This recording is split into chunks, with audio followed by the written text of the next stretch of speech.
प्यारे बच्चों, आज हम 10वीं कक्षा के गणित का 4th चैप्टर पढ़ेंगे, जिसका नाम है द्विघात समीकरण। द्विघात समीकरण से पहले हम सेकंड चैप्टर में द्विघात बहुपद के बारे में जान चुके हैं कि एक ऐसा बहुपद जो ax square plus bx plus c के रूप का हो और जहाँ पर a 0 के बराबर ना हो, ऐसा बहुपद द्विघात बहुपद कहलाता है। यदि हम द्विघात बहुपद को 0 के बराबर रख देते हैं तो हमें एक समीकरण प्राप्त होता है और यह समीकरण ही द्विघात समीकरण कहलाता है। यहाँ देखिए कि इस समीकरण में विभिन्न पद घातों के घटते क्रम में लिखे गए हैं, इसलिए द्विघात समीकरण का ये जो रूप है, ये द्विघात समीकरण का मानक रूप कहलाता है।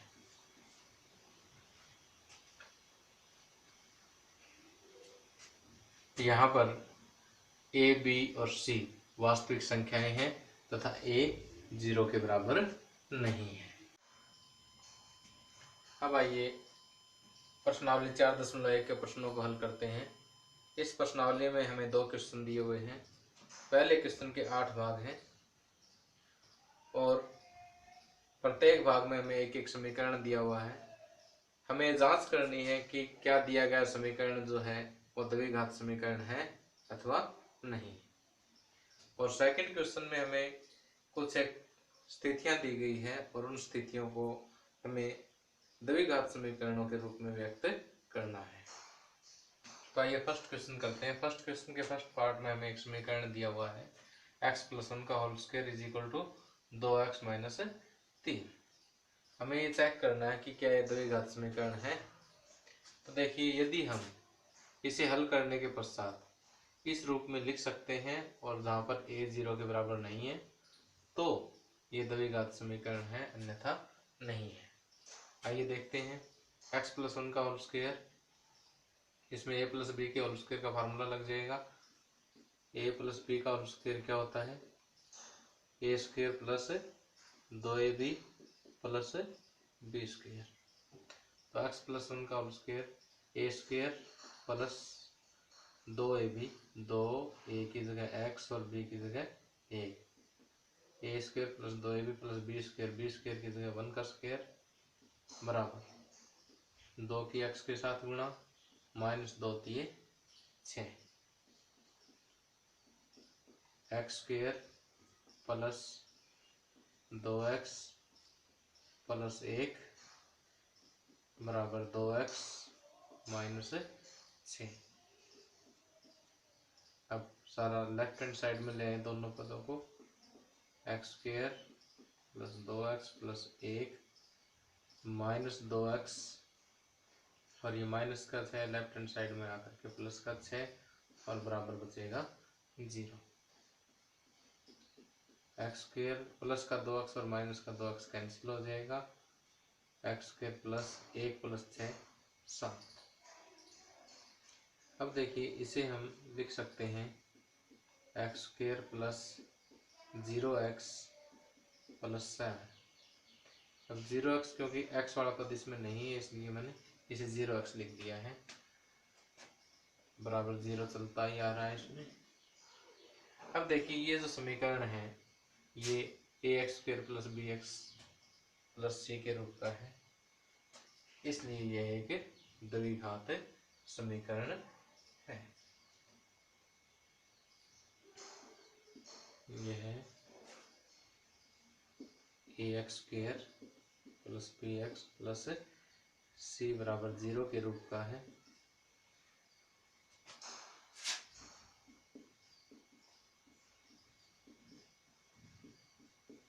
इसलिए दिया गया समीकरण एक द्विघात समीकरण है।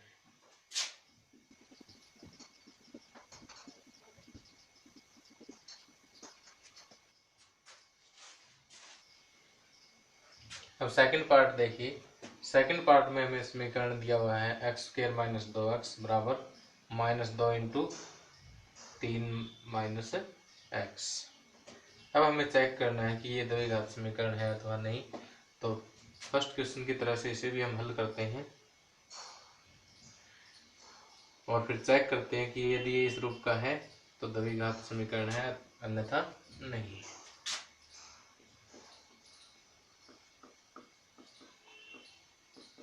अब -2 की 3 के साथ गुणा -6 और -2 के x के साथ minus into minus plus 2x।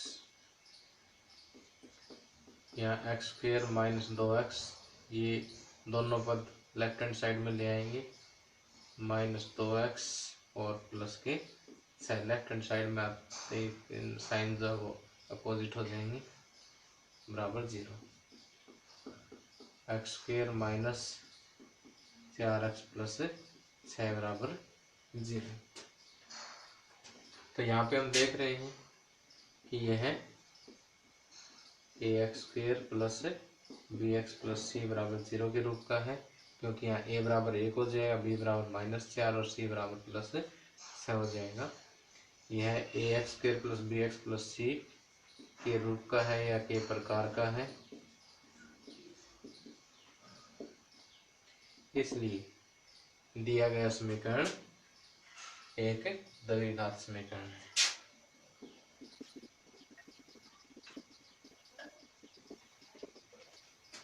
अब फर्स्ट क्वेश्चन का फोर्थ पार्ट देखिए।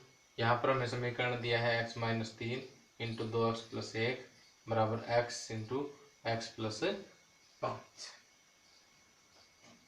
तो इसे भी हमें चेक करना है कि ये द्विघात समीकरण है अथवा नहीं। तो चेक करने के लिए ये सॉल्व करते हैं। x को 2x के साथ गुणा करेंगे, 2x² x की 1 के साथ गुणा x, -3 की 2x के साथ गुणा तो -6x, -3 की 1 के साथ गुणा -3 बराबर x की x के साथ गुणा x² और x की 5 के साथ गुणा 5x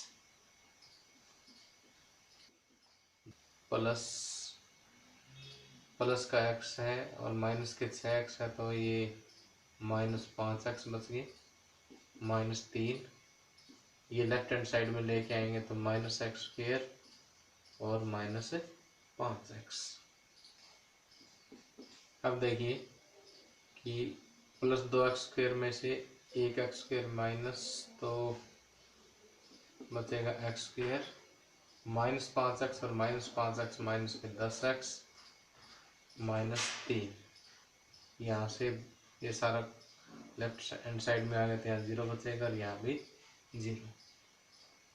तो ये हम देख रहे हैं कि ax² plus bx plus c के रूप का है। देखिए a भी 0 नहीं है, तो ये है ax² plus bx plus c बराबर 0 के रूप का है,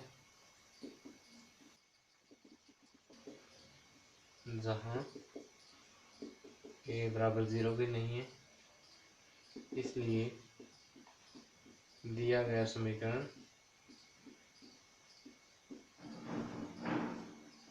एक द्विघात समीकरण है।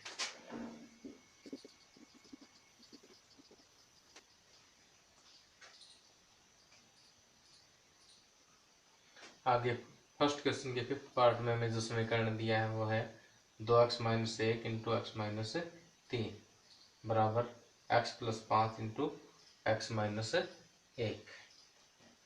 तो इसे ये चेक करने के लिए कि द्विघात समीकरण है अथवा नहीं, पहले इसको हल करते हैं, फिर ये जो द्विघात समीकरण का मानक रूप है इसके साथ कंपेयर कर लेंगे। यदि इस रूप का है तो द्विघात समीकरण है। 2x की x के साथ गुणा, आइए सॉल्व करते हैं इसे। 2x की x के साथ गुणा 2x², 2x की -3 के साथ गुणा 2 3 6x, -1 की x के साथ गुणा -x और -1 की 3 के साथ गुणा +3। राइट हैंड साइड में x की x के साथ गुणा x², x की -1 के साथ गुणा -x, 5 की x के साथ गुणा +5x प्लस 5 की -1 के साथ गुणा -5।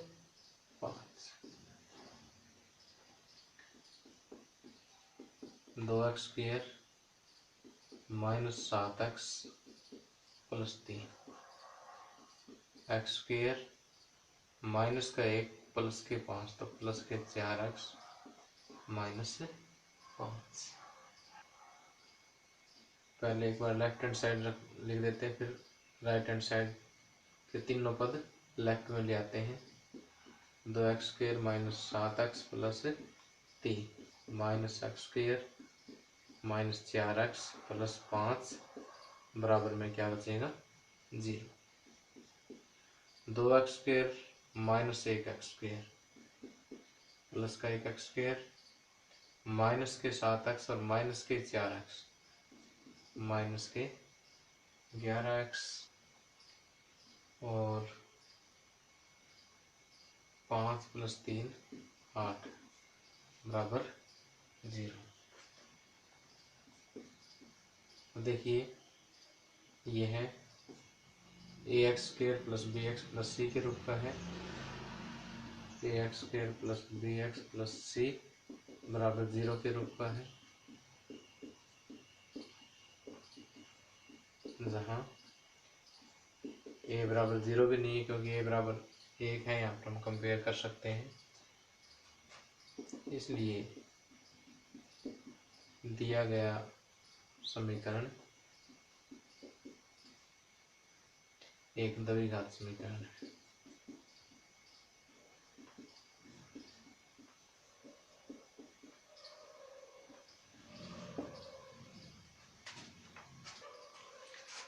अब फर्स्ट क्वेश्चन के 6th पार्ट में हमें समीकरण दिया हुआ है x square plus 3x plus 1 बराबर x माइनस 2 का होल स्क्वेयर।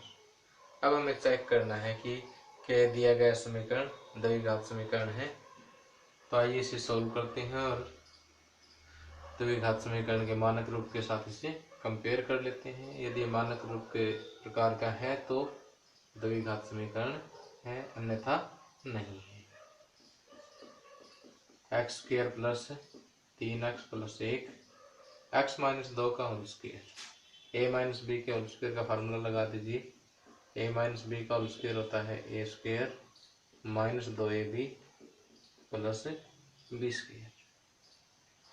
तो a स्क्वेयर की जगह x square minus 2ab 2x गुणा 2ab प्लस b स्क्वेयर अर्थात के 2 का square. X square plus 3x plus 1 एक बार ऐसा कैसे लिख दिया मैंने। Right hand side x square minus 4x plus 2 का स्क्वेयर हो जाएगा 4। X square plus 3x plus 1 right hand side के तीनों पद लेफ्ट में ले आता हूँ तो minus x square plus 4x minus 4 बराबर 0। अब प्लस एक्स स्क्वेयर से माइनस एक्स स्क्वेयर कैंसिल और ये होगा 3x plus 4x 7x minus 3 बराबर 0। अब देखिए अगर हम इन दोनों को कंपेयर करें तो यहाँ पर एक्स स्क्वेयर वाला पद नहीं है, इसका मतलब ए यहाँ पर 0 है। तो ये जो समीकरण हमें प्राप्त हुआ है ये A X square plus B X plus C बराबर 0 के रूप का नहीं है। ये है A X square plus B X plus C बराबर 0, जहाँ A is not equal to 0 के प्रकार का नहीं है, इसलिए दिया गया समीकरण द्विघात समीकरण नहीं है।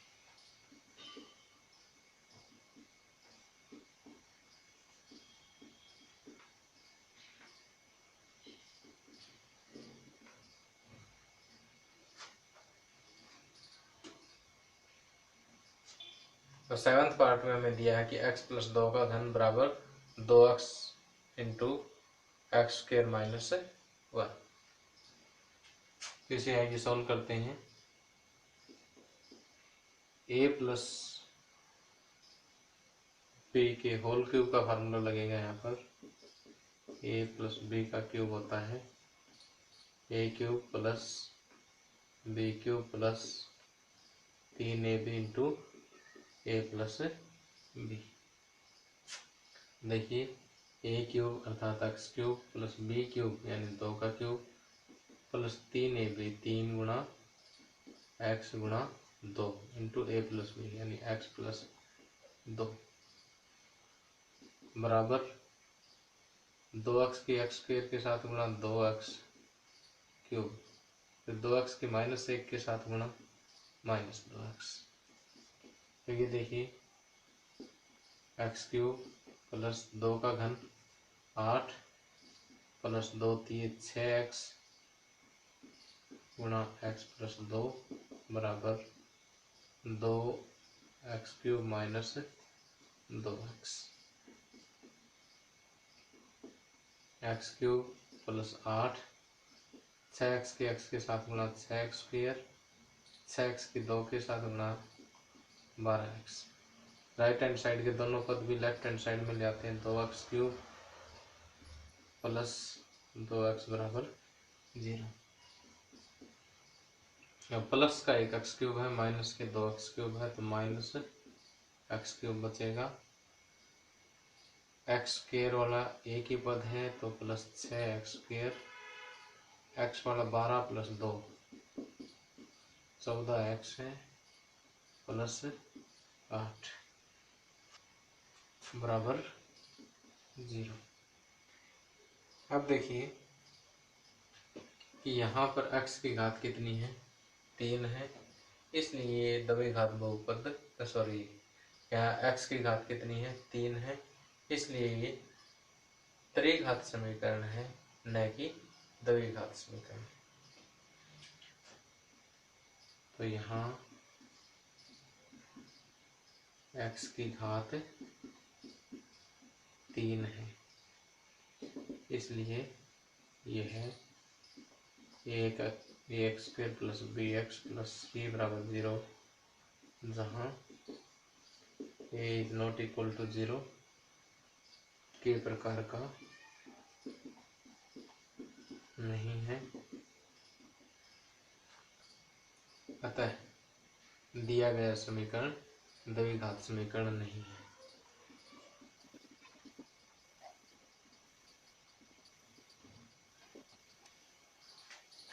आगे फर्स्ट क्वेश्चन के लास्ट पार्ट में देखिए हमें समीकरण दिया है x cube minus 4x square minus x plus 1 बराबर x माइनस 2 का होल क्यूब। अब हमें इस समीकरण को चेक करना है कि द्विघात समीकरण है अथवा नहीं। तो इसे हल करते हैं। हल करने के बाद यदि द्विघात समीकरण के मानक रूप के रूप में लिखा गया तो ये द्विघात समीकरण है अन्यथा नहीं। X cube minus 4x square minus x plus 1 left hand side as it is लिख देते हैं। राइट हैंड साइड में a माइनस बी का क्यूब फार्मूला लगेगा। a माइनस बी का होल क्यूब किसके बराबर होता है a cube minus b cube minus 3ab into a minus b. तो a क्यूब यानी x cube minus b cube 2 का क्यूब माइनस 3ab 3 गुणा एक्स गुणा 2 इंटू a माइनस बी यानी x minus 2। X cube minus 4x square minus x plus 1 बराबर x की power 3, 2 का घन कितना होगा 2 गुणा 2 गुणा 2 8 माइनस 3 दूनी 6x गुणा x minus 2। X cube minus 4x square minus x plus 1 बराबर x cube minus 8 minus 6x की x के साथ गुणा 6x स्क्वायर माइनस 6x की माइनस 2 के साथ गुणा प्लस 12x।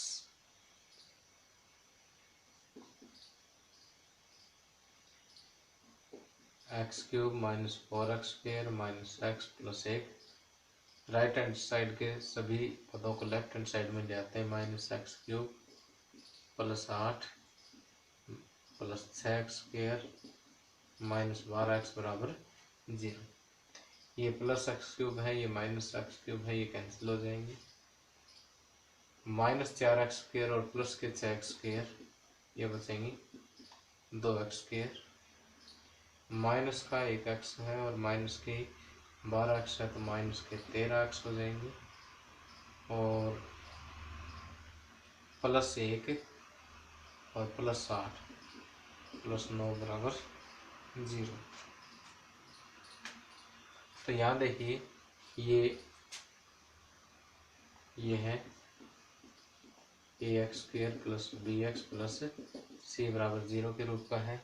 यहाँ से a देखें तो 2 है, अर्थात यहाँ a 0 के बराबर नहीं है, इसलिए दिया गया समीकरण एक द्विघात समीकरण है। इसलिए दिया गया समीकरण एक द्विघात समीकरण है।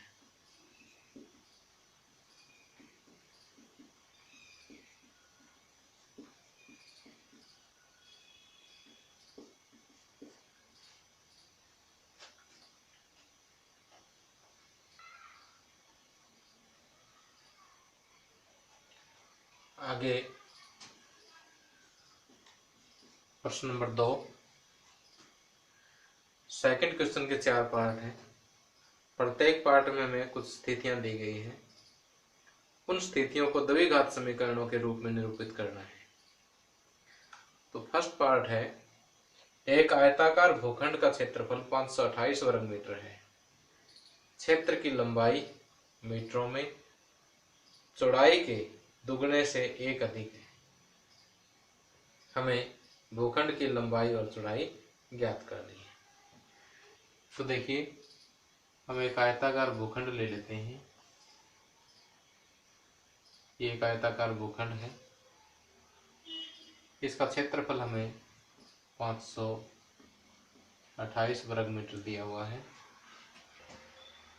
और क्षेत्र की लंबाई चौड़ाई के दुगने से 1 अधिक दी हुई है। तो मान लेते हैं कि चौड़ाई x मीटर है, तो लंबाई इसके दुगने से अर्थात 2x से 1 अधिक है। तो 1 अधिक है तो प्लस में 1 कर दिया। तो ये स्थिति हमें दी गई है। इसे द्विघात समीकरणों के रूप में निरूपित करना है। तो यहाँ पर लिखेंगे, माना भूखंड की चौड़ाई बराबर x मीटर। तो लंबाई कितनी हो जाएगी? लंबाई हो जाएगी 2x प्लस 1। और क्षेत्रफल कितना दे रखा है? 528 वर्ग मीटर। लेकिन हमें पता है कि आयत का क्षेत्रफल क्या होता है? आयत का क्षेत्रफल होता है लंबाई गुणा चौड़ाई। तो लंबाई होगी 2x प्लस 1 और चौड़ाई है x। तो आयत का क्षेत्रफल लंबाई और चौड़ाई से हमने ये प्राप्त किया, दिया हुआ ये है, इसलिए हम इन दोनों को बराबर रख सकते हैं। इसलिए 2x प्लस 1 गुणा x बराबर 528।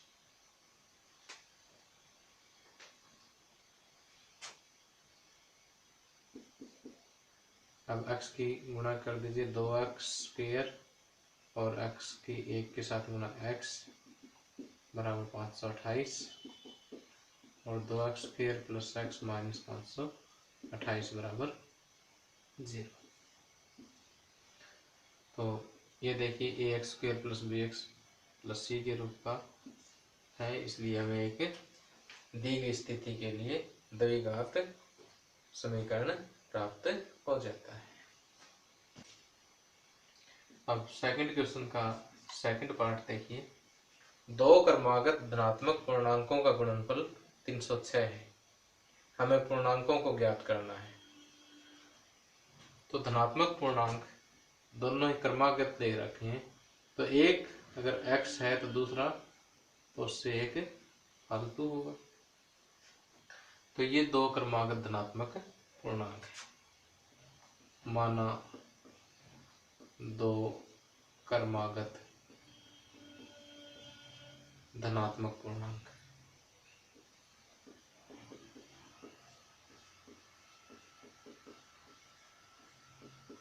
बराबर x और x प्लस 1। तो प्रश्नानुसार इन दोनों का गुणनफल दिया हुआ है, अर्थात x गुणा x प्लस 1 दिया हुआ है, कितना 306। तो यहाँ से देखिए कि x को x के साथ गुणा x स्क्वायर, x के 1 के साथ गुणा x बराबर 306 और x square plus x minus 306 बराबर 0। तो ये हमें दी गई स्थिति के लिए एक द्विघात समीकरण प्राप्त हो जाता है। सेकंड क्वेश्चन का थर्ड पार्ट। रोहन की माँ उससे 26 वर्ष बड़ी है। उनकी आयु का गुणनफल अब से 3 वर्ष पश्चात 360 हो जाएगी। हमें रोहन की वर्तमान आयु ज्ञात करनी है। देखिए ये रोहन है और ये रोहन की माँ है। हम मान लेते हैं कि रोहन की उम्र कितनी है, x वर्ष है, और रोहन की माँ उससे 26 वर्ष बड़ी है, तो माँ की उम्र इससे 26 प्लस हो जाएगी। अब कहता है कि 3 वर्ष पश्चात उनकी आयु का गुणनफल 360 है। अब देखिए 3 वर्ष पश्चात, ये तो उनकी वर्तमान है। 3 वर्ष पश्चात रोहन बड़ा हो जाएगा, 3 साल बड़ा हो जाएगा, और माँ भी 3 साल बड़ी हो जाएगी। तो 26 प्लस 3 और 29। 3 वर्ष पश्चात दोनों की उम्र ये होगी। और इन दोनों प्रश्न में कहा गया है कि 3 वर्ष पश्चात उन दोनों की आयु का गुणनफल अर्थात x प्लस 3 और x प्लस 29 का गुणनफल 360 होगा। तो इन दोनों के जब हम गुणा करेंगे तो हमें एक द्विघात समीकरण प्राप्त हो जाएगा। तो लिखते हैं, माना रोहन की आयु बराबर x वर्ष, इसलिए माता की आयु या रोहन की माँ की आयु इससे 26 वर्ष बड़ी है, तो x प्लस 26 वर्ष।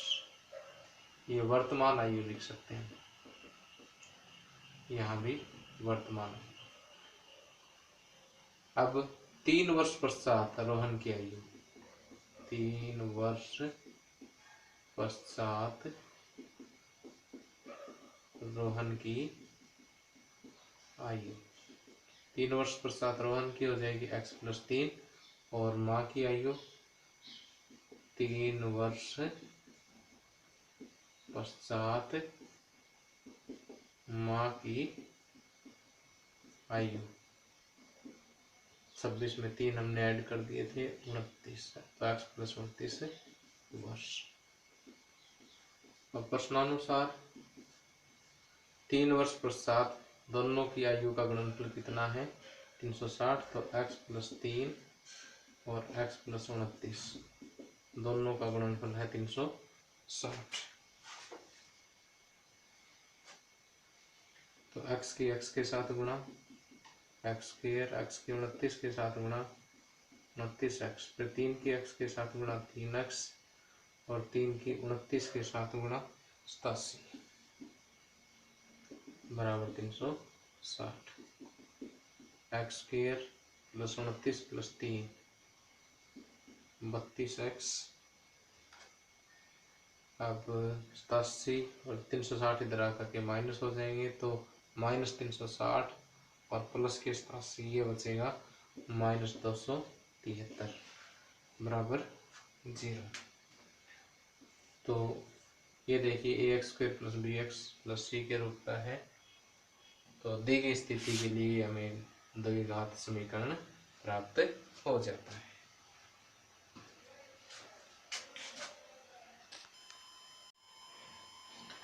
अब सेकंड क्वेश्चन का फोर्थ पार्ट। एक रेलगाड़ी 480 किलोमीटर की दूरी समान चाल से तय करती है। यदि इसकी चाल 8 किलोमीटर प्रति घंटा कम होती तो वह उसी दूरी को तय करने में 3 घंटे अधिक लेती। हमें रेलगाड़ी की चाल ज्ञात करनी है। तो देखिए यहाँ पर दूरी दे रखी है हमें 480 किलोमीटर। पहली स्थिति में हम चाल मान लेते हैं x किलोमीटर प्रति घंटा। तो यहाँ पर जो समय लिया गया है, समय बराबर होता है दूरी बटे 4, 480 बटे x घंटे। अब दूसरी स्थिति में देखिए कि चाल कहता है कि 8 किलोमीटर प्रति घंटा कम होती,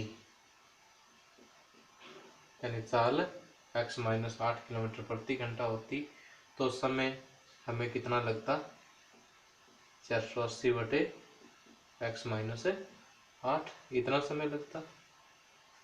अब ये कहता है कि ये वाला समय इस समय से, ये वाला समय इस समय से 3 घंटे अधिक है। तो अगर हम इन दोनों को बराबर करेंगे तो इधर हमें 3 ऐड करना पड़ेगा, तभी ये बराबर होंगे, क्योंकि ये वाला अधिक है तो कम की तरफ जोड़ेंगे तभी ये आपस में बराबर होंगे। तो यहाँ से हमें एक द्विघात समीकरण प्राप्त हो जाएगा। तो हम लिखेंगे ये दूरी बराबर 480 किलोमीटर, उसकी सामान्य चाल क्या है,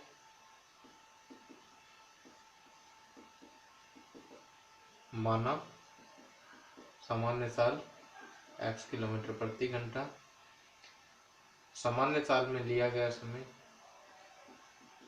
सामान्य चाल से चलने में लिया गया समय, समय बराबर होता है दूरी बटे 4, तो 480 बटे x घंटे। अब नई चाल क्या है, नई चाल है 8 किलोमीटर प्रति घंटा, इससे कम हो जाती है तो x माइनस 8 किलोमीटर प्रति घंटा। और चाल बदलने पर लिया गया समय, चाल बदलने पर लिया गया समय कितना है, 480 बटे x माइनस 8। अब प्रश्नानुसार ये समय इससे 3 घंटे अधिक है तो इसमें 3 ऐड करके इसके बराबर रख देंगे, 480 बटे x प्लस 3 बराबर 480 बटे x माइनस 8। इसे सॉल्व करेंगे, लेफ्ट हैंड साइड में एलसीएम x आ गया, 480 प्लस 3x बराबर 480 बटे x माइनस 8। अब क्रॉस मल्टीप्लाई करेंगे, 480 प्लस 3x गुणा में x माइनस 8 बराबर 480 गुणा x की इधर गुणा हो जाएगी इसके साथ, 480 के x के साथ 480x, 480 की माइनस 8 के साथ गुणा करेंगे तो यह आएगा 3840। अब 3x की x के साथ गुणा, 3x की माइनस 8 के साथ गुणा माइनस 24x बराबर 480x। अभी 480x जब लेफ्ट हैंड साइड में लेके आएंगे तो इस 480x से कैंसिल हो जाएंगे।